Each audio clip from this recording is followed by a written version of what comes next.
Hey everybody, Andrew Zimmern here. YouTube Cooking 101. Summer rolls with a little bit of a twist.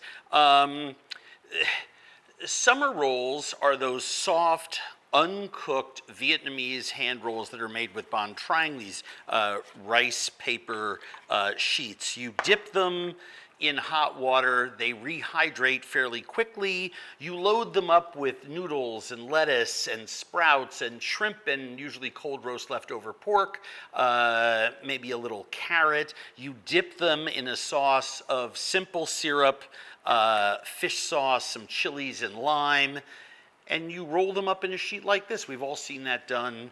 We have all eaten them. We love it. We have a recipe for that on andrewzimmern.com. We have a fried chicken summer roll on andrewzimmern.com. But one of my favorite restaurants here in the Twin Cities does a wonderful thing where they bring out freshly seared, hot shrimp and sliced grilled beef to your table. Some restaurants actually let you grill your own and roll your own summer rolls. So I want to show you kind of how we do that. The first thing that I want to do is I want to make a quick little simple syrup. So just give me 1 second. I have sugar. I have a little machine over here that has boiling water that comes out of it. And so I'm just going to make a quick simple syrup by dissolving my tablespoon of sugar into an equal part of water. And it's nice because it's nice and warm. And what that means is our shallot, our garlic will actually bloom in there quite nicely. I'm going to put my fish sauce in there. I like red boat fish sauce. I just do. I want a little bit of heat to that. So I have a chili that's, well, not the hottest in the world, but it's a pretty hot red Fresno, and I'm gonna just cut 7 or 8 slices and just let them float in there again. By now, the water is no longer hot, it's warm, but the acidity from the shallot, from the garlic, from the sugar, from the fish sauce, everything in there is an acid. Even the chili is an acid. As you can see, the sugar is dissolved. It now is blooming that flavor. And I'm going to take some lime juice. And I'm going to put that in there. And then I'm going to do something that, I know I'm a broken record, most people don't do. I'm going to taste it. Is it sweet enough? Am I overwhelming the fish sauce? Does it need, it's a little, I think it could use a little more lime. I'll use the back of my, oh, perfect. That's all it needed was a little lime juice. So we're going to set that over there. That's our sauce. Recipe is at andrewzimmern.com. Our beef. I have a pan preheating. I have a little tray. I have a beautiful piece of sirloin. Boy, do I love that muscle there. I may have to grill that up as a little Scooby snack for myself. You don't need to use, some people are really obsessed with doing this with beef tenderloin. I'm going to save this scrap to roast up for the pup. I'm going to take some of this connective tissue away. I'm going to take this little piece of connective tissue away. I like meat that isn't as soft and mushy as beef tenderloin is. So this is garbage. That's scrap that I need to process later. But I now have I could cut this. I now have a nice squared off piece of beef. Sometimes I like to freeze my meat for 15-20 minutes on a plate. And the reason that I do that is it just is easier to slice thin. This sirloin is nice and firm. It's not mushy like tenderloin. And so I'm able to cut some fairly nice thin pieces on it.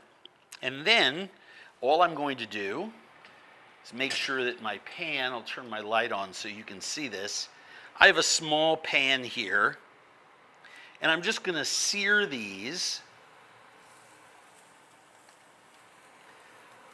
on one side.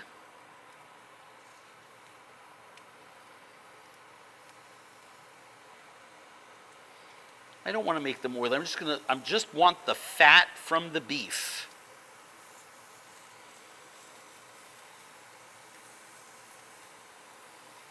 Now, obviously, if you're making a greater number of rolls, you're going to need more meat, et cetera, et cetera, et cetera.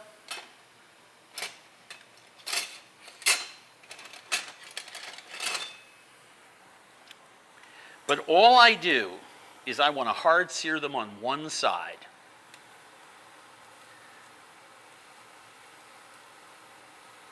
And I'm pretty much going to lift them off in the order I put them in on.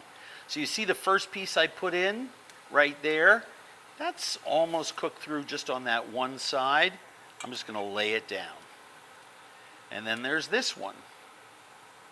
And I'm just going to lay it down. You can see how some of them, because they're slightly different thicknesses, this one's ready. See the juices coming through? I know it's getting a nice sear mark on that other side. I'm cooking this just, it's one side medium rare cookery, right? Something like that. Line these up in the middle. The smell is fantastic. And hot seared beef inside a summer roll is transformative. And I'm just going to place that pan over there for it to cool down. So now I have my shrimp mixture. I'm going to put my beef over here. I've got warm water, and I want to show you how to do this roll a couple different ways. The first is the surface you're going to roll them on should be wet. So I take paper toweling. I'm going to lay it down here. Flip this around. Now I know very well that this will continue to soften once it's on my board, but I'm feeling for it just to be al dente, because we want it to fold. This is hot water out of the tap in a container that has sat there for a while. That looks perfect. And the first thing that I want to do is I just want to lay down a little bit of rice stick noodle. The only problem that you can do with making any kind of roll or dumpling is overfilling it. I know that we talk about that a lot here, but just resist the temptation. The first one is your tester, right? See what you are doing. See how little or how much you need of something. Once you have all your ingredients in, you're going to have quite a lot. I've got some cucumber sticks that I love in there. I love marking these with chives, so I'll save a piece for there. I'm going to want to show, look at how all the ingredients add up, right? And I want our grilled beef on there. I'm going to grab some fresh herb. Some people like just mint. I like cilantro and mint.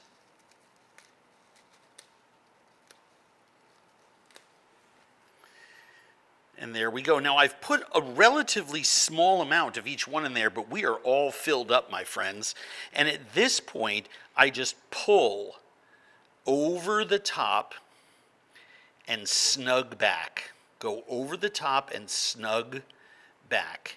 And then I fold my edges in.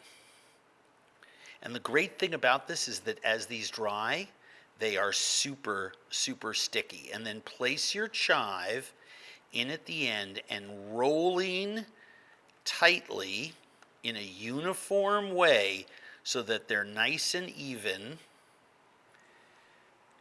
Make your roll and place it on your plate. Now, I'm going to show you how to do this a slightly different way. Did I just crack that? No. There is my wet bottom sheet.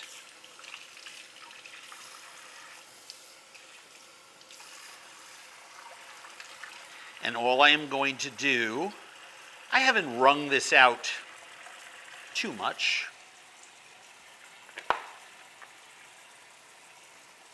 but I'm putting my rice paper sheets between these sheets.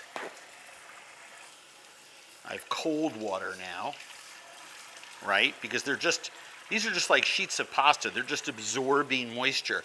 The reason that I like this is that I avoid going into the hot bath too many times. That one is cracked. There are always going to be some that are a little more difficult than others. And again, I'm not squeezing it out bone dry. It's not like frozen spinach squeezing, right? I'm going to set those there. And because I have the wet sheets of paper toweling, I will always have a surface to be rolling on.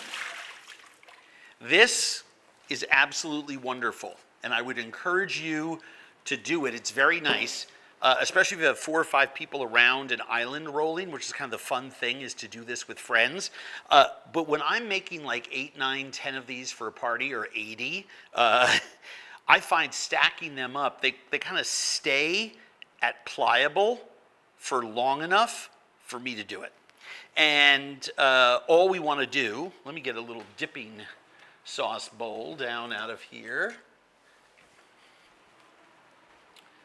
Oh, I forgot my peanuts. Do you want to know what's so funny? I'm not sure I've ever made, in the 1,000 batches of spring rolls that I've made, I'm not sure that I've ever not forgotten something the first couple that I make. I'm glad that I just forgot the peanuts. Small mortar and pestle, I mean, you can see I love them. I have this beautiful alabaster one. I have this stone one. I have a ceramic one. I have a beautiful wooden one, all from different cultures around the world. I also have a bill sticking out of my drawer where I keep bills that come to the house. Let's just put this one away. What is this one? Oh, it's a Charles Schwab statement. That must need to go to the office. Just stick that there. Hey, this is real life. This is my home, right? We're not in our studio kitchen. Why? Because our production company, Intuitive Content, is shooting something there. So I'm here at home. This is my lovely kitchen. It's very spare. It's very sparse, but I have a lot of firepower. Gaggenau suite on everything. Pustelli cabinets, the greenest, most sustainable cabinet company in the world. All reclaimed materials, but they have an organizational system. We've shown it before on my website, but it is literally second to none. It is the coolest setup in the entire world. And I love Pustelli. I love Gaggenau too, but Pustelli stands apart from all the others in their cabinetry work. And I love them. Okay. Let's see. Oh, God. I just love, this is so easy, and you can actually reuse these if you want, but this is all ready to go. And based on the last one, try to make them the same size, right? And you can always play around with certain amount of ingredients if you did too much or too little, or you felt you did something wrong. Most people put in too much lettuce. I mean, that's the place that I think the problem usually comes, because everyone thinks the lettuce collapses, but you don't want too much lettuce. I mean, you're not making a salad. You know what I mean? And you want the shrimp in there, right? So I put one each facing the other way. And I do love to crunch into peanuts on there. So we're going to remember that this time. And this wonderful medium rare grilled beef.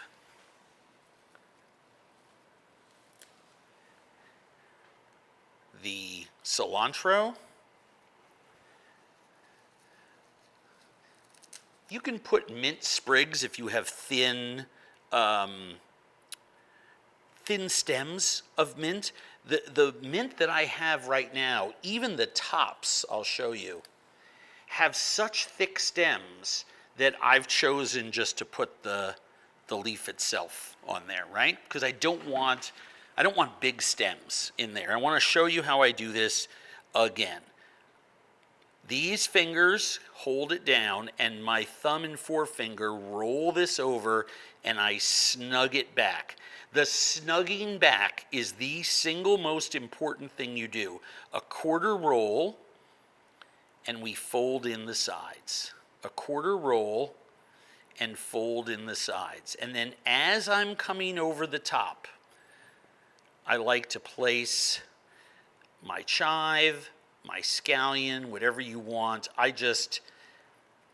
It's a tradition in so many Southeast Asian countries to do it this way, and I love it. And then usually I'll trim them so they're all the same size, right? The same length. But if you notice, and I've made these for a while, so if you're a newcomer to this, by all means go easy on yourself. By the time you make the third or fourth one, you're going to be an expert.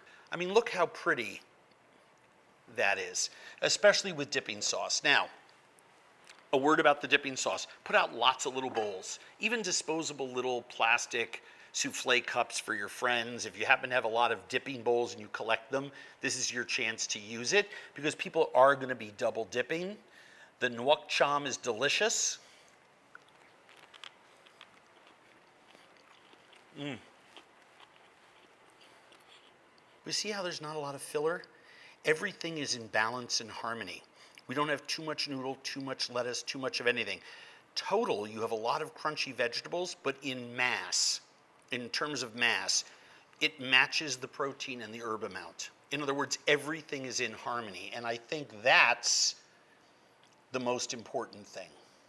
Grill pork, grill fish, grill shrimp, do it beforehand. Make a different type of summer roll. Try the fried chicken ones on our website. They're fantastic. The chicken you fry all ahead of time.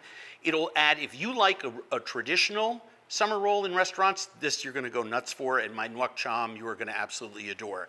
We will see you next time. Thank you. Be kind to one another out there, and please cook this recipe.